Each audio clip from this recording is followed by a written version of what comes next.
یا ایھا الناس، اے لوگو، قد اضلکم شہر عظیم، تم پر ایک عظمتوں والا مہینہ سایہ فگن ہو گیا ہے۔ ظل کہتے ہیں سائے کو، اضلکم تم پر سایہ فگن ہو گیا ہے، ایک بہت عظمتوں والا مہینہ۔ اب دیکھیے یہ وہی ہے بات جو انگریزی کے محاورے میں ہے کہ coming events cast their shadows before, آنے والے واقعات کا ایک سایہ سا پہلے سے پڑ جاتا ہے۔ تو ابھی مہینہ شروع نہیں ہوا رمضان مبارک کا، لیکن وہ آیا چاہتا ہے، تو گویا کہ اس کا ایک سایہ پہلے آ گیا ہے، جس کو حضور فرما رہے ہیں کہ تم پر سایہ کر لیا ہے ایک ایسے مہینے میں کہ جو بہت عظمتوں والا ہے۔ شہر مبارک، وہ مہینہ بہت برکتوں والا ہے۔ شہر فیہ لیلۃ خیر من الف شہر، یہ وہ مہینہ ہے کہ جس میں ایک رات وہ بھی ہے کہ جو 1000 مہینوں سے افضل ہے۔ اور یہ ظاہر بات ہے قرآن مجید کی صورت ہے مکمل، انا انزلناہ فی لیلۃ القدر وما ادراک ما لیلۃ القدر لیلۃ القدر خیر من الف شہر، اس کی طرف اشارہ ہے۔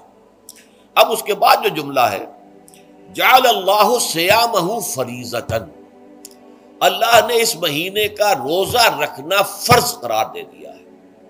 وقیام لیلہ، ایک تو قیام اللیل کے لفظ پر غور کیجیے، اور اس کی راتوں کے دوران کھڑے رہنے کو تطوعاً، آزاد مرضی پر چھوڑ دیا ہے۔ تو گویا کہ اس رمضان مبارک کے 2 پروگرام ہیں، ایک پروگرام دن سے متعلق ہے وہ ہے روزہ، اور ایک قیام رات سے متعلق ہے اور وہ ہے قیام اللیل۔ دن کا پروگرام فرض ہے، رات کا پروگرام فرض نہیں ہے، لیکن ایک طرح کی تشویق اور ترغیب، اس کے لیے جو ہے تحریص، یہ موجود ہے۔ ورنہ تو یہ ہے کہ ہر رات جو ہے اس میں تہجد آپ پڑھیں، رات کو کھڑے رہیں، وہ اللہ تعالیٰ کو بہت پسندیدہ ہے۔